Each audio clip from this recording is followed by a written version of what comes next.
விசைத்தறி நெசவாளர்களின் போராட்டம் பேச்சுவார்த்தை தோல்வியில் முடிந்திருக்கிறது. கூலி உயர்வு கோரி தொடர் போராட்டத்தில் ஈடுபட்டு வரும் விசைத்தறி நெசவாளர்கள் கோவை ஆட்சியர் அலுவலகத்தில் நடைபெற்ற பேச்சுவார்த்தை தோல்வியில் முடிந்திருக்கிறது. இது பற்றின மேலும் விவரங்களை செய்தியாளர் கார்த்திக் வழங்கிட கேட்கலாம். கார்த்திக், வணக்கம். மேலும் தகவல்களை சொல்லுங்க.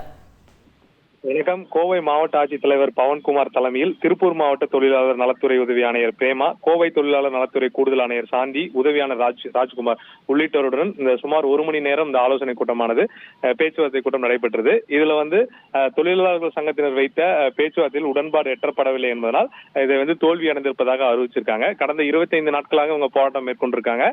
இதுல குறிப்பா கடந்த 5 நாட்கள் மட்டும் உண்ணாவிரத போராட்டத்தை மேற்கொண்டிருக்காங்க. இன்று மாலை மீண்டும் அவர்களுடைய திருப்பூர் கோவை கூட்டமைப்பு சேர்ந்து அடுத்த கட்ட போராட்டத்தை குறித்தான அறிவிப்பு வெளிவரும் என தெரிவிச்சிருக்காங்க. என்னோட பிசினஸுக்கு ஜிஎஸ்டி நோட்டீஸ் வந்திருக்கு பாரு. உடனே ஜிஎஸ்டி எக்ஸ்பர்ட் பேசு. உடனே எப்படி கிடைக்கும்? பாஸ் வாலா பி தி பாஸ். இந்த பேச்சுவார்த்தையில் சிறிய முன்னேற்றம் மட்டும் ஏற்பட்டிருக்கு. எங்களுடைய கோரிக்கைகள் பற்றி அரசாங்கம் கேட்டிருக்காங்க. ஆனா எங்களுடைய கோரிக்கைக்கான எந்த ஒரு அறிவிப்பும் இதுல இல்லாதனால இந்த பேச்சுவார்த்தையில் உடன்பாடு எட்டப்படவில்லை என்பதை அவங்க சங்கத்தின் சார்பாக தெரிவிச்சிருக்காங்க.